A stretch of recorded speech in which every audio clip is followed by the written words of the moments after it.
Hello, everyone, and welcome to episode 6 of the Safe File podcast. I am Charbs, and with me today, I have the man who's just launched a Kickstarter so he can actually pay for PSN Plus for a month or two, Anf. Hey! And, of course, his leading backer pledging $10,000 a month, Josh. Man, I get to have dinner with Anf. Oh, Alright, dude, bon appetit, bro. And on our agenda tonight, we do have a few things we want to get through. One is the big news story of the week, which is that gaming addiction has now been classified as a mental disability. Ugh, yeah. Fortnite in the media, particular Australian media. Oh my god. This is... yeah. And, of course, I have a story about crossplay, and I want to get your opinions. Yeah, no problem. Yeah, sure. Alright, well, let's start off with gaming addiction being classified as a mental illness. Oh, Yeah. here we go. Alright. Oh boy! Oh boy, let's tackle this shit. Yeah. Oh.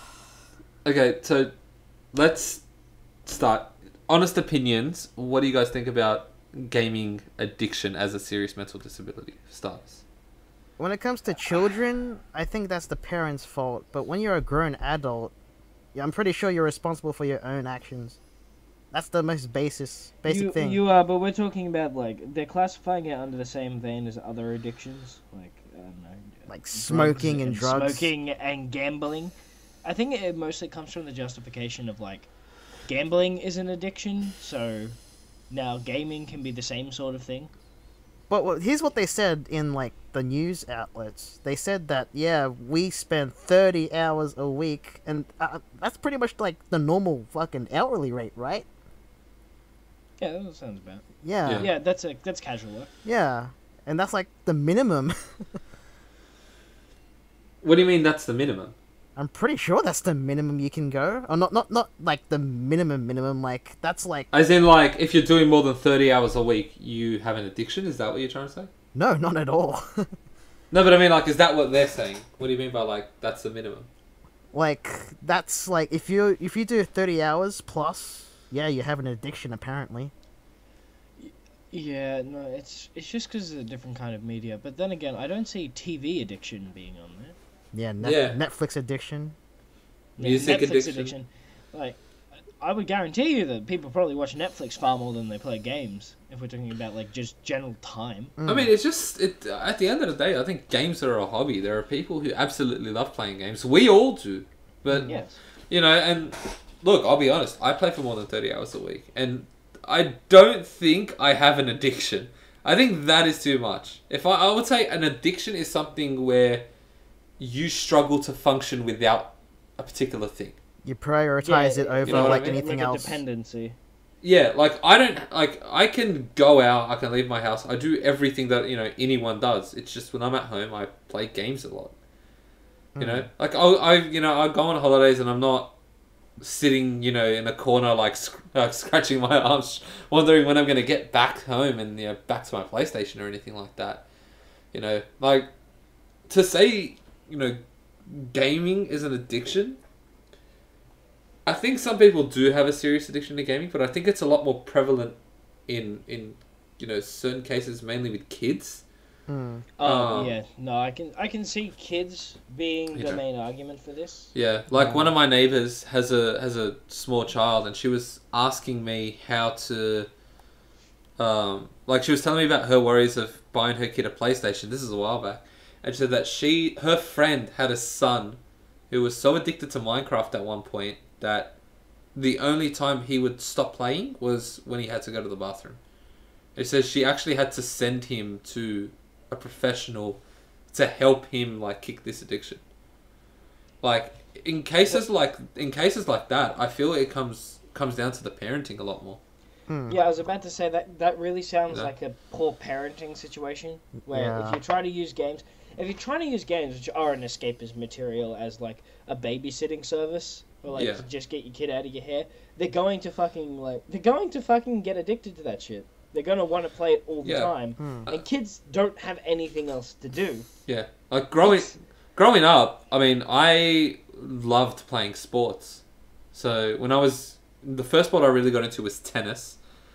I got into basketball as well. Like, when I was in, you know, high school and even in primary, every day after school I'd be at the basketball court around the corner from my house. And eventually I got into martial arts and doing something like, I think it's like if you're a parent, if this is something that does worry you, I think the best way to deal with it is like get your kid into something else, anything else. It doesn't have to necessarily be physical, but just something that draws attention. I have mates that are into cars, for example, and to them that's their hobby. Yeah. Like I have mates that build things. I have mates that cosplay. To them, that's a hobby. Because when you're making your cosplay, it's sort of hard if you have a glue gun in one hand and your Xbox controller in the other. You know what I mean? Yeah, no, I understand. So, I think it comes down to a fact of parents get worried about their kids, especially young kids, playing games because they think they won't be able to, they're going to get addicted. They're not going to want to do anything else. Yeah. Well, yeah, because you're putting something with a lot of stimulus in front of them. Because games are built to stimulate, adults and, teenagers who are either almost fully developed or fully developed human beings. They're much more used to and have much more self-control than a child does. It's like when you give them sugar. Sure, it tastes great, but your kid's going to get addicted because they have no concept of what's bad for you. And I understand that, these days, obviously, look, 30 years ago, gaming was something that was seen as, you don't do it unless you're unless you're a kid. These days, everyone games because the people that were kids playing games have grown up now and they also have a love for the industry and love for games. But I think that the big problem now is it really comes down to, to parenting. I saw a photo that summed it up perfectly, and it was, it's something like, when you were young, your parents gave up a lot for you. But these days, everyone has to have their own life. So, even when they have a kid, they sit there and they go, oh yeah, I've got to go do my own thing. And what do? They park their kid in front of a TV, in front of, games, and it's crazy. You gotta start taking some responsibility for the fact that you are this creature that you have, this child that you have is it's your responsibility to take care and guide them because they can't do it by themselves. They're not you. They're not a fully functioning adult with the ability to make proper decisions. Yeah, and look, as for it being considered a legitimate disability, I don't have much of an opinion on that because I feel like it is something people can struggle with. It's very much a thing. Yeah, absolutely. But I feel like I don't feel it's a disability. I can't imagine it being a disability to the extent of something like, say, depression or anxiety, where there are times where I would never put it on that level. Yeah. And it's, look, I may be wrong.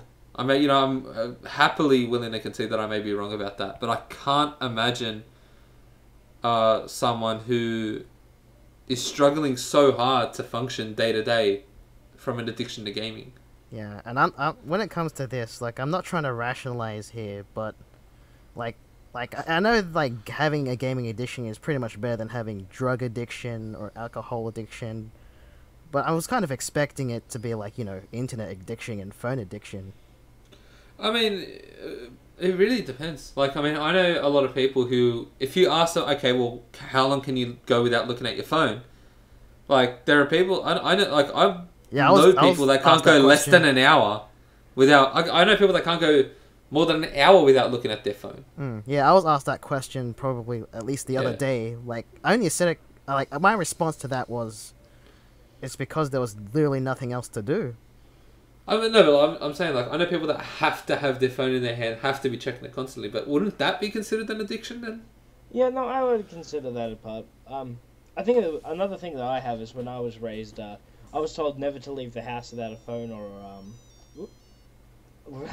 a wallet, and I get anxious now when I don't have my phone and wallet on me. So it's definitely coming down to how you actually raise your kid and the environment that you grew up in. Yeah. And addiction does have a hereditary factor to it. We're no experts on that, but there are people who seriously cannot help.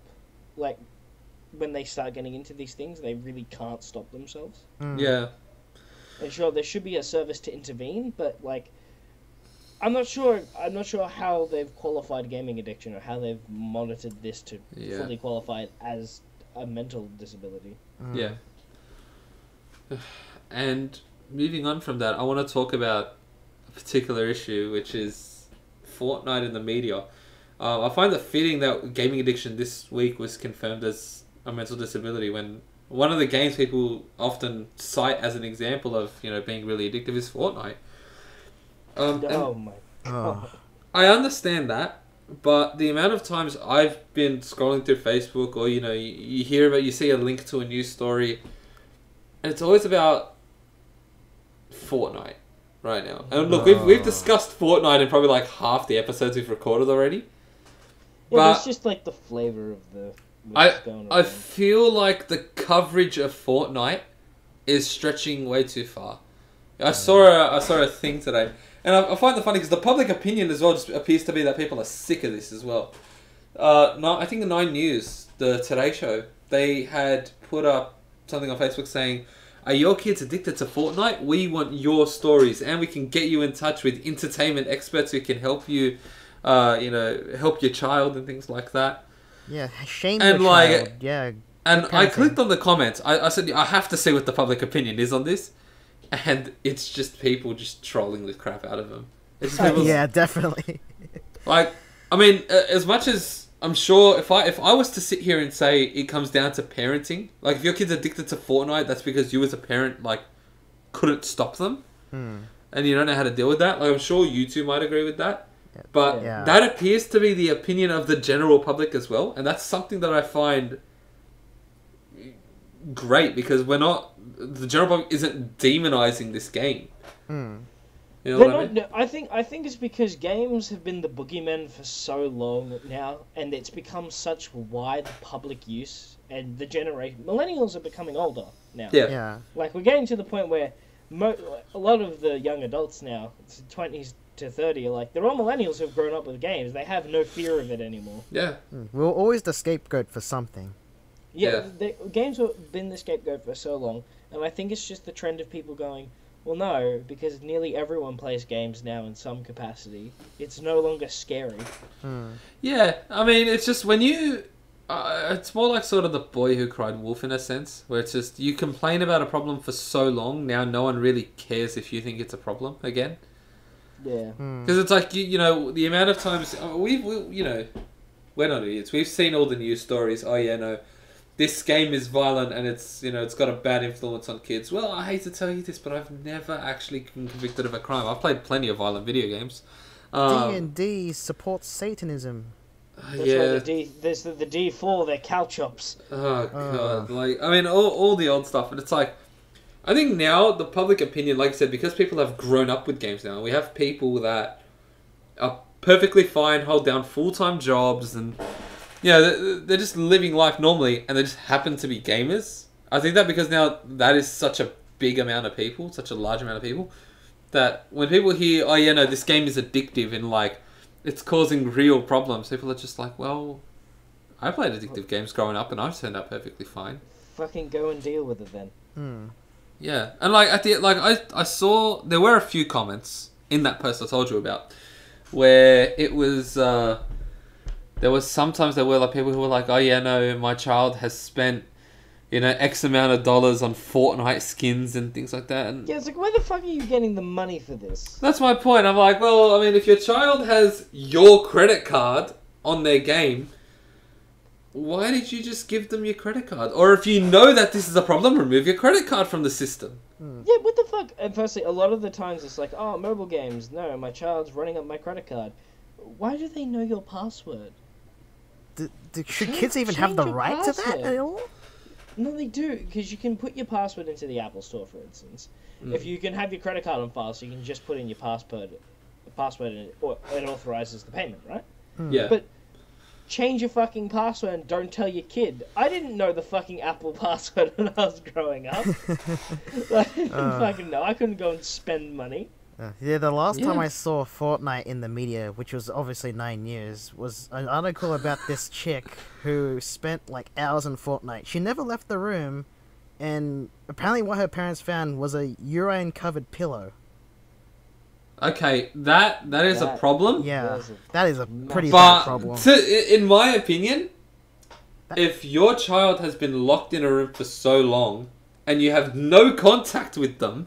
Yeah, what the fuck? How have they been in there for so long that you That's haven't what I checked them? don't get. Like, how have they, like, picked up on this just now? Like, she's obviously got a problem.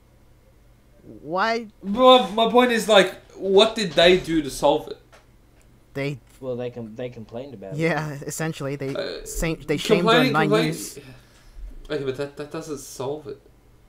Like, I mean, look, I'll be the last person to ever criticize someone else's parenting because I'm not a parent and I don't know what it takes to raise a kid. But how like if in my house I tried anything like that, you better believe that like within a day that shit is getting cold. And no way in hell my parents will stand for that. Yeah, my parents fucking cut my electricity. But how I don't understand how people are in situations like that and their parents are just like, yeah, no, I mean, we hadn't seen little Timmy in 8 days and we were worried. We found what the fuck? We found him eating his shoes or something like that. And it's just like, but it's like, how did you go? Little Timmy has rediscovered fire in his room. Like, There's no stopping him. Yeah, Timmy hungry. Oh, booga booga.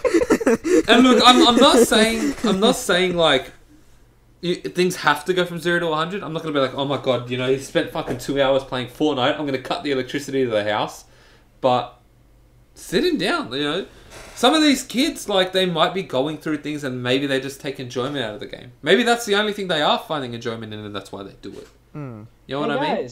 Turn off the internet. It's a real quick way to get your kid to come out of their room if you fucking can't get them to come out. Yeah. And look, just general rule of thumb, for the love of God, don't give your kid your credit card if you don't know what they're paying for. Yeah, don't give your kid your credit card. No, but it's like the same way I wouldn't walk into any store and buy something I have no knowledge of. Why would you do that but then increase... you just increase the risk because you're giving it to someone else and you don't know what they're doing with it. Like even in cases where kids have been like, oh, you know, it's just for a game. Ask them how much the game costs. Ask them if the payment's going to be consistent. Ask them, you know, all that. And if you can, purchase it for them. And if it's like on a digital system, like say the PlayStation Store, remove your credit card off the account straight away. Yeah. Like, you know, the same neighbor I told you about, she was telling me that her friend's son essentially conned his mum into buying Grand Theft Auto. Because this young kid told his mum, oh no, it's a special edition with no violence in it. I've had to give parents the talk. I don't know why, but every time I walk into a game store or JB Hi-Fi, I always end up doing the employee's job for them. But parents sometimes come up to me and go, oh, is this an appropriate game for my kid? And I look at the kid, 2 feet tall, like 8-year-old kid. Yeah.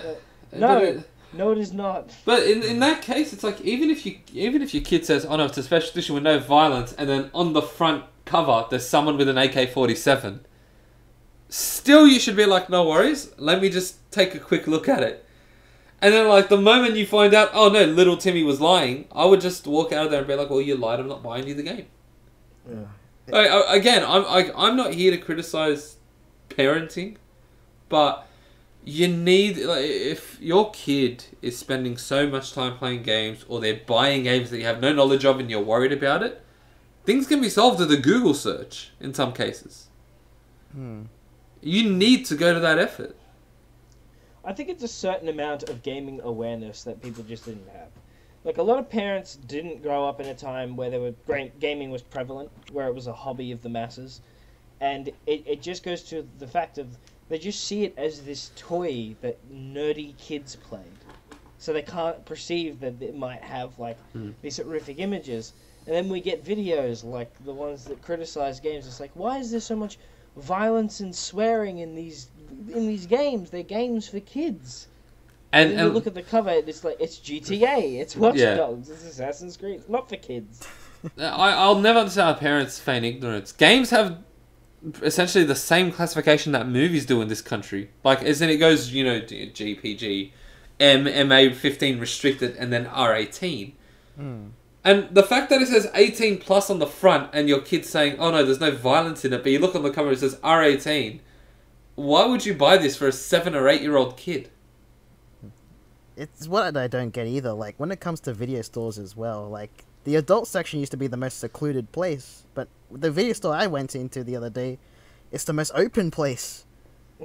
Times have changed. But you know, to me, it's just a case of like, you need to have a lot more initiative in terms of if you have any doubts or you're seriously worried about what your child may be playing, you need to take the initiative to look it up. Yeah. My parents, like, I was always honest with my parents as to what's in the game, and they never stopped me. They simply would just tell me, well, I mean, as long as you know right from wrong, what's the problem? As long as you don't actively get an AK-47, walk into your nearest school and... Like, look, one of the games I played heaps of as a kid was the Scarface The Wealth Is Yours game on the PlayStation 2. And I'm being serious. My parents didn't care. Like, mainly because they knew that when I left the house, I wasn't going around and dealing coke in Miami. They knew that as long as I wasn't doing what happens in the game in real life, I would be fine. And they taught me well enough to know right from wrong. Yeah, I never had the the opportunity to play like mature games in my youth. Like when it came to GTA, my replacement GTA was The Simpsons Hit and Run. That was a damn good replacement, though. That was a good replacement, my friend. That was And I was banned from The Simpsons, I think, for like 5 months when I was a kid. Wait, what'd you say? I was banned from The Simpsons for 5 months when I was like a kid. What happened? I can't remember what happened, but I remember doing something absolutely fucking destructive, and my parents gave me the biggest scolding. They're like, "Yeah, you're never watching that show ever again." F burned half his house down, apparently. And then one day I just watched it, and they just looked at it, and they just didn't care. And I'm like, oh, okay, I'll just keep watching it. They forgot about this months ago. But... They gave up on your life sentence right quick, eh? Yeah. You got off on good behavior. But dude, The Simpsons is the shit. Like, I can't run away from that. Oh, absolutely. Simpsons was such a great TV show growing up. I used to love watching that. Yeah, no, same. Where did the times go? I know. Actually, I remember I used to watch Simpsons on Fox 8 because I had Foxtel as a kid. And I remember from 5:30 to 7:30 was like the best time of every day. Because it would go King of the Hill, Simpsons, Futurama, Family Guy, and then another Simpsons episode. So I love the animation domination thing. Yes, that's what it's called. And then on the weekends, I remember from like 9 to 12, it was just 6 straight Simpsons episodes. And I was like, man, you can't be mad at that. That's some good stuff. Fucking Fox 8, man. Yeah, man. Now, moving on. And going back to games, because I got a story for you guys. I had a debate with a bunch of mates yesterday. Oh boy, this is going to be fun. Alright, so I'm going to grab my phone, because I want to pull up this quote, because it's apparently a quote from a Sony exec. Here we go. Sorry, 1 second, boys. Whoops, wrong chat. Hey, it's this one.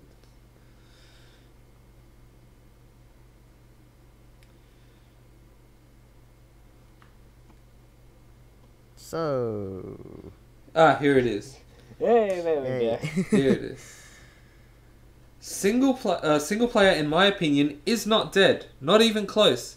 Companies that feel like they'll just avoid the hard work of building a story and characters and go right to where the money is in multiplayer. I don't think that's going to work. I'd be surprised. That quote was from, and I'm sorry if I pronounce the name wrong, Strauss Zelnick, who is the CEO of Take-Two Interactive. Who, Take-Two are obviously the parent company for Rockstar and 2K Games. Yes. Now, this went on. We had a bit of a discussion about this in this group chat. And then it eventually boiled down to crossplay. Because a mate of mine said, because essentially it started with another photo that got sent as well, where a mate of mine put a quote up from John Smedley, who said, "By the way, when I was working at Sony, the stated reason internally for not allowing crossplay was for money.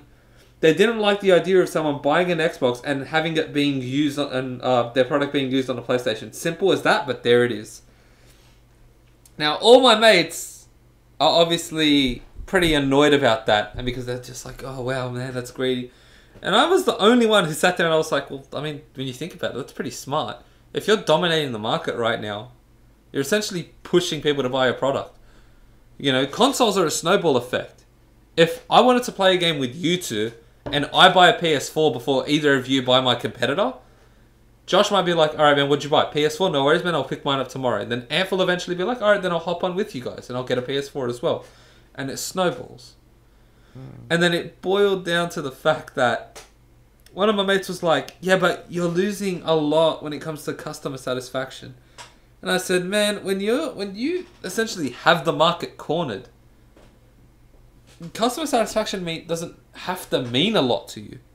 No, that's true. That's part of why monopolies are bad, because you essentially go, "Well, we can do anything now because we own the concept of it."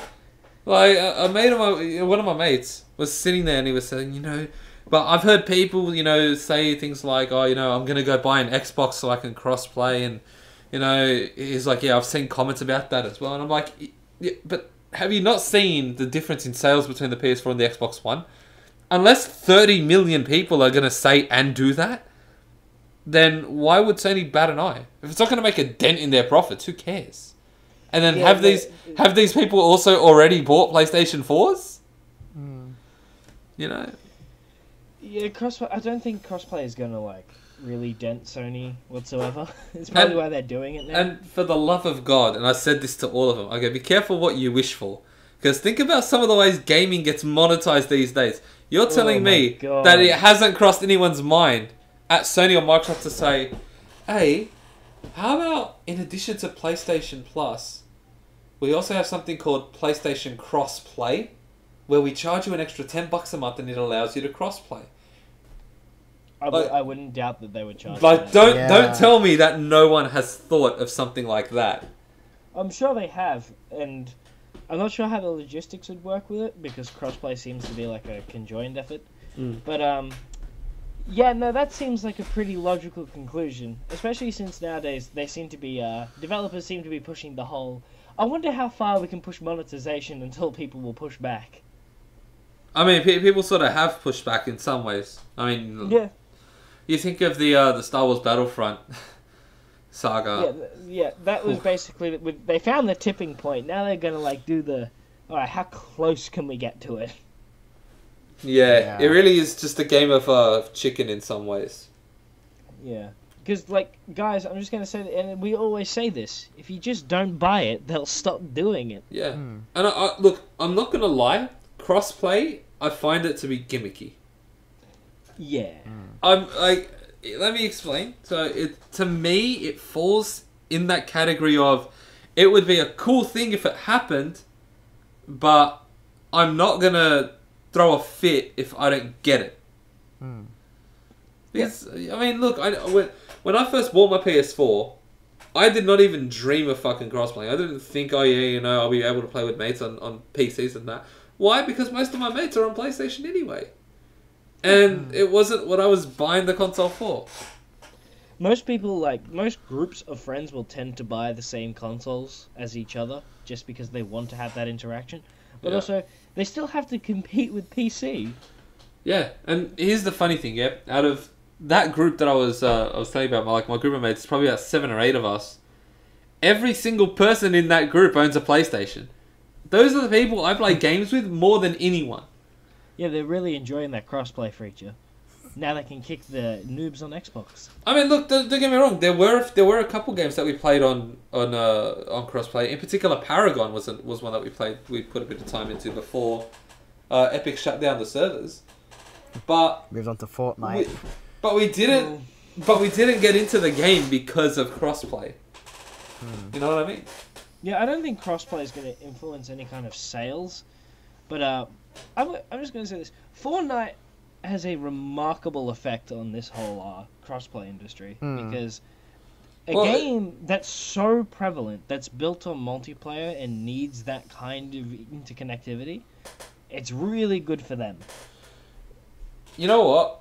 I'll tell you the biggest problem, and this is a problem that I didn't think of yesterday, and that neither of you guys have stated yet today. Think of the last 10 major multiplayer games that you were hyped for. Could be any.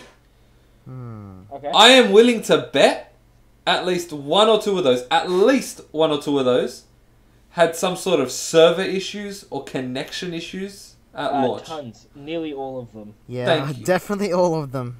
See, nearly all of them. So to me, you're sitting there saying, oh, you know, we want crossplay, we want it now. It's okay, but you can't even stably connect and play against people on your own platform. When I you know what I mean? When I played Fortnite with me and my friends, and one of them was a PC player, we had lag issues. It did not synchronize well. Either we had shit internet, or they had shit internet. I'm surprised there's such a big community for this kind of stuff in Australia, just because we have such terrible connection issues. Like, playing in Australia for multiplayer is already fucking difficult because of that. Yeah, it's like it's just a fucking gamble at this point. But to me, it's just like I feel like there are more prevalent and more immediate things that, as a consumer, you should be worried about before you sit there and say, "Oh wow, I wonder how we can crossplay." Oh man, why can't we crossplay? You know what I mean? You should be worried about the fact that the game doesn't work. Actually, I remember. I think it might have been Call of Duty Black Ops 3 or COD World War 2. One of them I remember. If you purchased the game from Steam, you were on a particular server, and if you'd purchased the game from, I think it might have been the Windows Store, you were on a different server. So even though you could have two people playing PC, I think that's it. So even though you can have two people playing PC, they couldn't play together. That's horrible. That's so bad. I understand that doesn't happen with every game, but the fact that something like that is happening, and you have people sitting there saying, "Oh man, but Sony won't let me crossplay." Well, you got to get it right on one platform first before you start saying, "Okay, let's include every other one." At least think about it on a marketing standpoint. I mean, it'd be great. I'm not anti-crossplay. I want to see games consistently, work properly at launch before we start saying, okay, well, let's throw crossplay in the mix. I'll give you further server issues. And then you got to add into the idea that, people might say, oh yeah, if I crossplay against someone on PC, what if they're hacking? Oh, this is my favorite one, is whenever you play a first-person shooter, and people are like, man, it's not fair that if we have to crossplay against PC because they have mice and keyboard. I'm like, well, I mean, I hate to tell you this, but you sort of got to handle that yourself. That's not their problem. If you wanted crossplay, you got to accept that people on PC most likely might be playing with a mouse and keyboard for, say, a first-person shooter. You're playing a racing game, maybe they've plugged the controller in, so the advantage you think you had might not be there. And it's just like, you're never going to beat out PC. PC is just too versatile. It really is. But at the end of the day, it's just like, when you think about crossplay, there are so many other issues that you should focus on before you even say, oh wow, let's crossplay.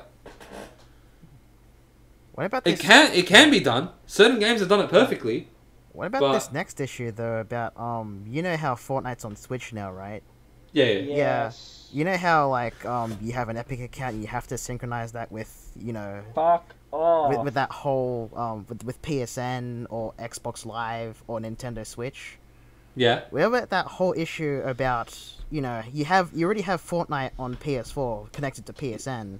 Yeah. But as soon as you want to move on to Nintendo Switch, you can't do that all of a sudden because of the PSN blockage. If that makes any sense. What about that?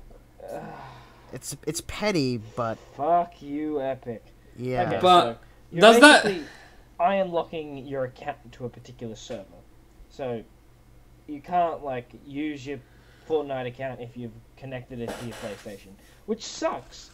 It sucks for people who paid for all that shit. They've paid for it over and over again, and then you're going, no, you can't have the things that you earned. It's so bullshit. Just let people have what they earned. There's a point to where you're being a bit anti-consumer. No, to me that's very anti-consumer. I'm sorry, but imagine if I paid for a game, took it home, opened it, and the disc wasn't there, and said there was a note saying, yeah, you need to go to another EB Games and pay for it again. That's not happening. That shit is not happening. That'd be hilarious. Xbox's original prepaid game thing. Oh man. Oh my God. Hey, to be honest, there was one time that something similar actually happened, except I didn't have to pay again, and it was just a misunderstanding. Essentially, I bought a pre-owned game for my PS3, and they gave me the Xbox Live version of it. Huh. But I mean, in all seriousness, this thing with Epic and PlayStation, for starters, I would have looked and said, did no one test this internally? Did no one just make like a fake PSN account, buy a skin, and then just test to see if that would work? Excuse me. Yeah, it's just a bit unfair. It's so grubby. It's petty as well. Okay. What have there been efforts to solve this? Is my question. No. As far as I know, there is no effort to solve this. It's just how they plan to function. Oh wait, so they knew this would happen? Yeah. Yeah, no, this is intended. This isn't like no, it couldn't be done. Because that's bullshit. This is completely intended. Okay, no, in that case, I'm sorry, no. I was under the impression that this thing slipped through the cracks and they were currently working on a way to solve this shit. No, this wasn't a slip through the crack thing. This is a very intentional thing, and if you use this on this platform, then you can't use it on the other. Wow. Yeah, this is a thing that they absolutely refuse to solve. Wow, that... As in having backwards compatibility, but cutting out the fun part of backwards compatibility. I actually didn't... Wow, I was not ready for that. I legitimately did not think that this would be an issue that they looked at and said, yeah, no, man, we can't do anything about it, man. It sucks if you bought something on one platform. No, I think that is absolute crap. Especially because Fortnite does have crossplay in its marketing. Like, they do market the fact that, oh, yeah, you can play this with your mates on other consoles. Well, there needs to be a massive fucking asterisk there now at this point. Yeah, I can understand blocking out I was about to say cosplay, crossplay. Blocking out... No, I agree with the first statement. I'm gonna cosplay as Tilted Towers. Yeah, I can understand the logic of blocking out crossplay. But absolutely blocking out your access to a different, to a separate fucking outlet it's just completely greedy. That's my point. It would have made more sense if you just could not. You just weren't allowed to connect your PSN account. They came out and said, "Look, we're just not allowing you to connect to it." And at least if this was something that was going to happen, and you knew that this would happen, and you knew you weren't going to try and solve this, just come out and say, "Look, apologies to everyone who plays the game on PS4." But unfortunately, you won't be able to play on the Nintendo Switch with the same account. Yeah, but it's still not good enough. No, I agree, it's not good enough. But at least if you had done that, it would have been so much better than just letting the public randomly find out. When the public find out and you haven't told them and you've withheld information, that is something that just makes you look like an absolute scumbag, regardless of who you are. I think it just shouldn't have been released if it was going to be in the state. What the fuck? No, release it, but let people know where your product is at. You know what I mean? I'm not saying you have to sit there and, normally I wouldn't say you should be reimbursing people for it, but I mean, luckily the game, Fortnite Battle Royale is free to play. That is the only reason I can think of where they would be like, okay, well, we don't really it's not that big a deal because you didn't have to pay for the game. If you had to pay, say, $40-$50 at least, dude, if you had to pay $5, I'd be even more outraged. I'd agree. I'd be outraged if I was someone who had bought that game with real money, and then heard, "Oh yeah, nah, man, don't worry about it. You won't be able to crossplay." That to me is, we've talked quite a bit about games being dishonest and predatory and withholding information. That is something that is next level disgusting in my eyes. Yeah, it's just bad. It really is. It's fucking putrid. Now, what do you boys say if I say there was a hidden topic? Again? Well, I would say that you've used this trick twice before. I have, and I used it twice in the same episode, I believe. Fool me once, shame on Yes, you. you did. Fool me twice, shame on me. And I'm probably going to fool you another 18 times. But I am absolutely bothered to hell about people who complain about something but are the reason it exists. Case in point, pre-order bullshit, I guess we can call it. Okay. Now, I don't know if I said this on the podcast, but I pre-ordered Red Dead Redemption's Ultimate Edition as well as the Collector's Box. Right? Yes. Now, the reason it's called a Collector's Box and not a Collector's Edition is because it's not an edition of the game. It is simply a box filled with collectible stuff. So just random merch. It's pretty much an add-on. Yeah. Like, it's not presented as a edition of the game. And it actually says, like, if you look at all the marketing for it, it straight up says where you see the Collector's Box does not come with the game. And still, people are sitting here and complaining, "Oh man, what a stupid edition of the game. It doesn't even come with the game, eh?" And I'm like, well, it's not an edition of the game then. That's my point. Like we've seen pre-order bullshit before. Need I remind you that in Australia there were 5 editions of the original Watch Dogs, none of which had all the content. Oh my god. Jeez. Like, what I find funny is you have stuff like that. But in this case, it was a case of like, oh hey, here is some cool stuff. And look, here's the thing. I would have gladly had just bought the collector's edition if it was just the collector's box, the game and all the other stuff. But here's where it gets even better. That's not even the main thing people are complaining about with this game. People are complaining because there are certain side activities that are pre-order bonuses. I believe it's the bank robbery side mission. Okay. And I think it was a hunting challenge side mission. That's a bit odd. No, they're just side missions. Like, they're just side activities. But here's what I find funny. Alright, you're annoyed that a couple of side missions have been used as pre-order content. Okay. What if they changed it? What if they gave you all the stuff, and all there was were three outfits that were pre-order bonuses, but they still charged you $140 for it, or $160 for it? Okay, yeah, okay. I get where you're coming from now. So my point is, you want the pre-order bonuses to be good, but the moment they're good, people look and say, well, that fucks over the people buying the single player. Because they're missing out on stuff. And considering the Ultimate Edition in Australia is only $160, I have seen plenty of worse things than this.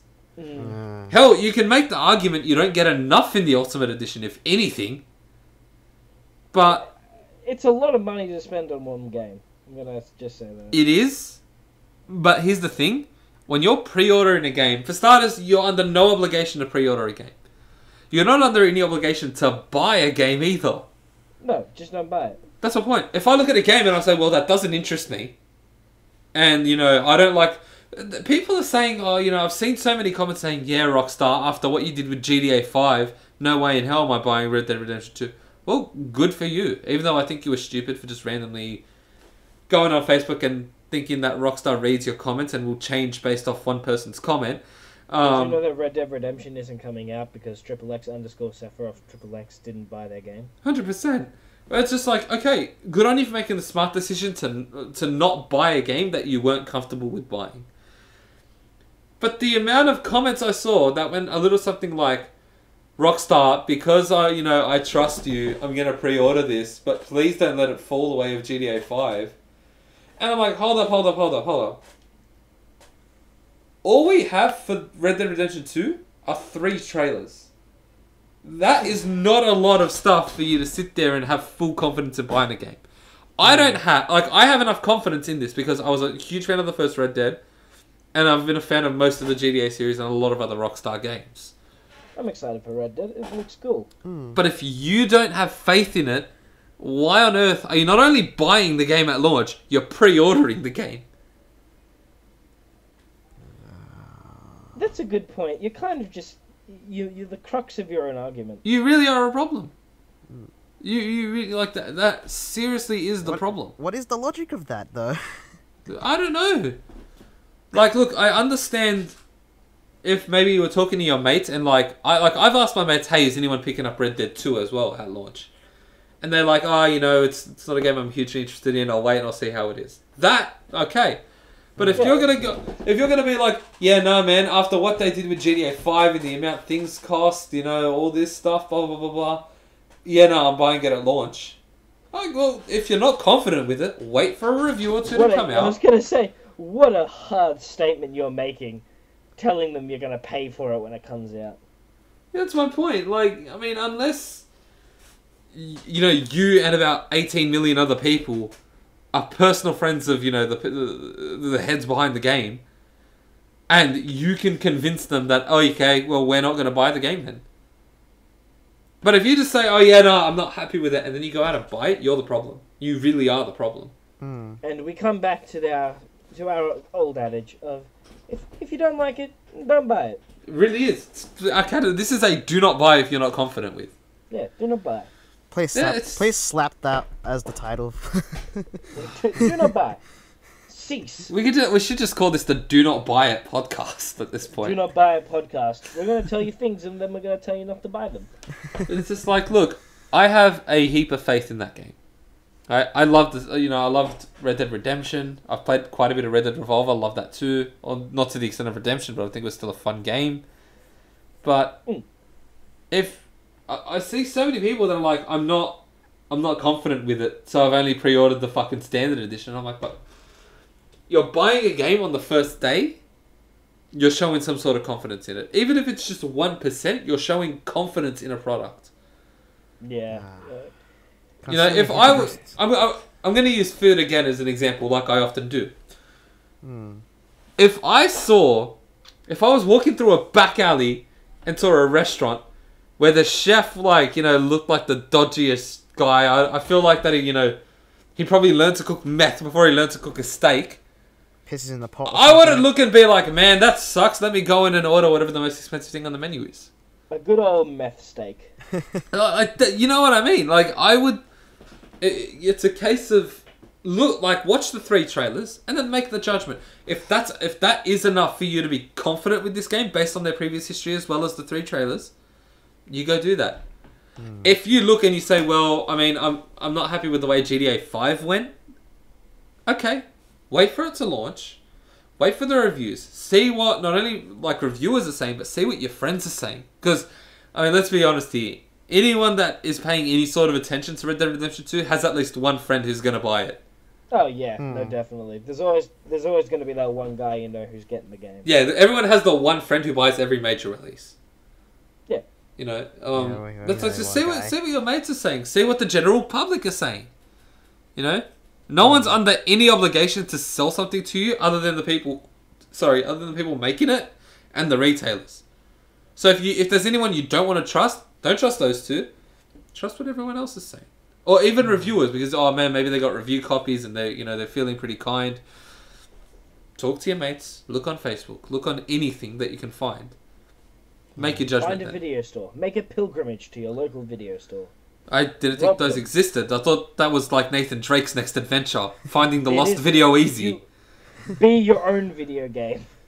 You know what I mean? Go find Civic Video. And look, if you are part of that group that says, I have no interest in this game, but I'm still pre-ordering it. For the love of God, if you pre-order a game and you're sitting there hoping that it interests you in the future with what they show. If you say, "Oh, I'll pre-order it now," but I'll only have confidence when they actually show like real gameplay. I have bad news for you, and it's that if you've already put money down on a product, they know, oh wow, you're officially now a number. Your number, whatever, your pre-order has been placed. Statistic 369. That's it. Yeah, no, you've already proved to them that they don't need to show much.